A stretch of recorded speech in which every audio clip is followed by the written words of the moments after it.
দর্শক শ্রোতা, আসসালামু আলাইকুম। আশা করি সবাই ভালো আছেন। আজ আমি দর্শনের উৎপত্তি সম্পর্কে আলোচনা করব। দর্শনের উৎপত্তি একটি বিতর্কিত বিষয়, যে কারণে বিভিন্ন মনীষী বিভিন্ন মতবাদ দিয়েছেন। দর্শনের উৎপত্তি সম্পর্কে কিছু বলার আগে প্রাচীনকালের মনীষীদের মতবাদ নিয়ে একটু আলোচনা করতে চাই, যাতে বিষয়টি সহজবোধ্য হয়। এ থেকে বোঝা যাবে প্রাচীনকালের মনীষীদের ধ্যান ধারণা সম্পর্কে। প্রাচীনকালের মনীষীদের মধ্যে সক্রেটিসের নাম ব্যাপকভাবে ছড়িয়ে পড়েছে দার্শনিক জগতে। অপ্রিয় সত্য কথা বলার জন্য তাকে বিষপানে হত্যা করা হয়েছিল।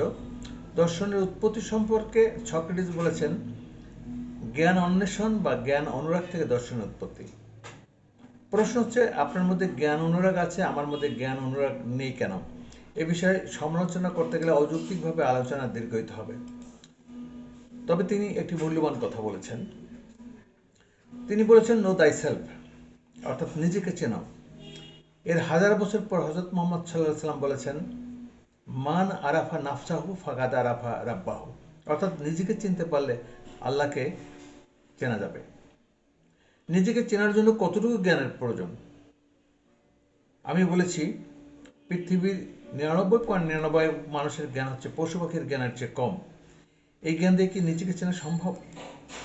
দর্শনের উৎপত্তি সম্পর্কে প্লেটো বলছেন, বিস্ময় থেকে দর্শনের উৎপত্তি। ডিকার্ট বলেছেন, সংশয় থেকে দর্শনের উৎপত্তি।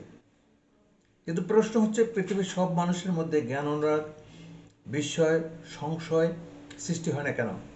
এ সম্পর্কে তারা কোনো ধারণা দেননি। জীবনের প্রয়োজনে দর্শনের উৎপত্তি, এই মতবাদ আধুনিক কালের মনীষীদের। গুরুত্বের দিক থেকে এই মতবাদ কিছুটা ব্যতিক্রমধর্মী। যেমন রোগের সৃষ্টি না হলে মেডিকেল সায়েন্সের উৎপত্তি হতো না, কাজে রোগটাকে বলা যায় বাহ্যিক কারণ। এর একটি অভ্যন্তরীণ কারণ রয়েছে। আমরা জানি অনেক মনীষী কর্মজীবনে সৈনিক ছিলেন, তার কাজ হচ্ছে যুদ্ধ করা, কিন্তু তার মধ্য থেকে দর্শনের উৎপত্তি হবে কেন? কেন তিনি জীবনের প্রয়োজনটা একা অনুভব করবেন? এরও সন্তোষজনক উত্তর আছে। মানুষের যেমন শৈশব, কৈশোর, যৌবন, বার্ধক্য আছে, ঠিক তেমনি সব কিছুর কৈশোর, যৌবন, বার্ধক্য আছে। প্রাচীনকালের মনীষীরা যখন দর্শনের এই বিষয়গুলো নিয়ে চিন্তা করেছেন, তখন দর্শনের কেবল শৈশব শুরু। আর সে সময়টা ছিল খ্রিস্টপূর্ব 6 শতকে। শিশুকালে একটি শিশুর ওজন যা ছিল, যৌবনকালে তার ওজন এক হতে পারে না। অথবা একটা চারা গাছটির শৈশব অবস্থায় হাতে নিয়ে ঘুরে বেড়ানো যায়, কিন্তু 50 বছরের ওই গাছটি হাতে নিয়ে ঘুরে বেড়ানো যাবে না। দর্শনের বিষয়টি তেমনি। খ্রিস্টপূর্ব 6 শতকে যে মতবাদ আমরা পেয়েছি, আজকের মতবাদ কি এক হতে পারে? যেমন বার্নার্ড শ ভালোবাসা সম্পর্কে বলেছেন, প্রেম হল সিগারেটের মতো, যার শুরু অগ্নি দিয়ে, শেষ ছাইয়ে। উৎপত্তির একটি কারণ সভ্যতার বন্ধন, সে প্রেম সিগারেটের মতো হয় কি করে?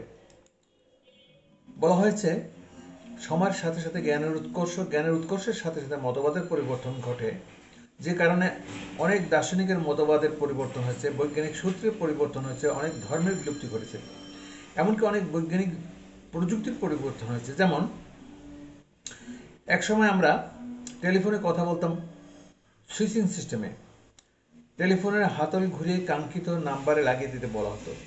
আজ আমরা অ্যানালগ, ডিজিটাল, মোবাইল, সর্বোপরি ইমোতে কথা বলছি। এটাকে কিন্তু আমরা লুফে নিচ্ছি, কারণ এটা দেখা যায়, ছোঁয়া যায়, বোঝা যায়। কিন্তু দার্শনিক মতবাদ তাৎক্ষণিকভাবে গ্রহণ করা হয় না, কারণ এটা দেখা যায় না, ছোঁয়া যায় না, বোঝা যায় না। এই দুর্বোধ্যতার কারণে পৃথিবীর সব মনীষীরা অপমানিত হয়েছেন, লাঞ্ছিত হয়েছেন, দেশ থেকে পালাতে হয়েছে, এমনকি জীবন পর্যন্ত দিতে হয়েছে। যখন তাদের মতবাদের মূল্যায়ন হয়েছে, তখন তাদের কবরের অস্তিত্ব পর্যন্ত খুঁজে পাওয়া যায়নি। যাই হোক, দর্শনের উৎপত্তি এবং দর্শনের সংজ্ঞার এই বিষয়গুলো আমি কঠিন কোনো বিষয় বলে মনে করি না। দর্শনের উৎপত্তি সম্পর্কে আমি বলেছি, ছবি তোলার জন্য দুটো জিনিসের প্রয়োজন, একটি ক্যামেরা, অন্যটি বস্তু। যে বস্তুর ছবি তোলা হবে, ক্যামেরা ছাড়া যেমন ছবি তোলা যাবে না, তেমনি বস্তু ছাড়া ছবি তোলা যাবে না। ঠিক তেমনি দর্শনের উৎপত্তির কারণ দুটো, একটি বাহ্যিক কারণ, অন্যটি অভ্যন্তরীণ কারণ। আমি যদি এ দুটো কারণ নিয়ে আলোচনা করি, তাহলে দর্শনের উৎপত্তির একটি স্বচ্ছ ধারণা পাওয়া যাবে। দর্শনের উৎপত্তির বাহ্যিক কারণ বলতে বিশ্ব প্রাকৃতিক জ্ঞানের ভাণ্ডার। বিশ্ব প্রাকৃতির খাতায় পাতায় সৃষ্টির আদি থেকে শুরু করে ধ্বংস পর্যন্ত সব কিছু লেখা আছে। আর এ লেখা হচ্ছে সাংকেতিক ভাষায়। এই ভাষাকে বুঝতে হলে একটি পৃথক দৃষ্টি থাকতে হবে, যে দৃষ্টিকে বলা হয় আধ্যাত্মিক দৃষ্টি। এখানে একটি বিষয় উল্লেখযোগ্য যে মানুষ কিন্তু জ্ঞান সৃষ্টি করতে পারে না, জ্ঞানকে আহরণ করতে হয়। যেমন Isaac Newton law of gravitation বা মধ্যাকর্ষণের সূত্র আবিষ্কার করেছেন। এই জ্ঞান তিনি কোথায় পেয়েছেন? তিনি আপেল গাছ থেকে আপেল পড়তে দেখেছেন। তিনি ভাবলেন আপেলটা উপরের দিকে না গিয়ে নিচ দিকে পড়লো কেন? এটাই হচ্ছে সাংকেতিক ভাষা। দর্শনের অভ্যন্তরীণ কারণ বলতে একটি বিশেষ সত্তাকে বোঝানো হয়েছে, যে সত্তাকে বলা হয় আধ্যাত্মিক সত্তা। এই সত্তার অধিকারী ব্যক্তিরাই বিশ্ব প্রাকৃতিক থেকে তথ্য সংগ্রহ করতে পারেন। এই তথ্যই হচ্ছে জ্ঞান। যেমন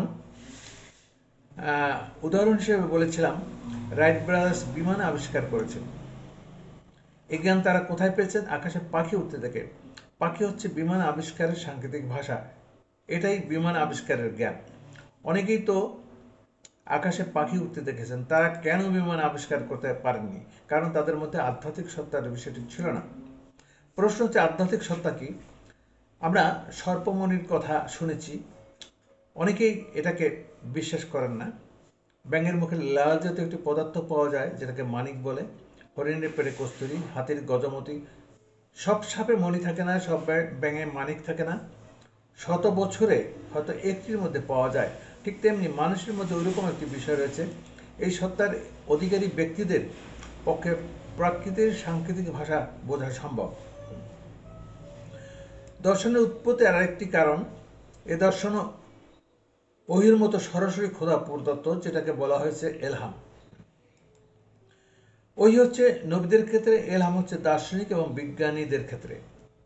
পরবর্তী পর্বে দর্শনের সংজ্ঞা নিয়ে আলোচনা করব। আপনারা সবাই ভালো থাকুন, সুস্থ থাকুন, ধর্মীয় আদেশ নিষেধ এবং উপদেশগুলো মেনে চলুন।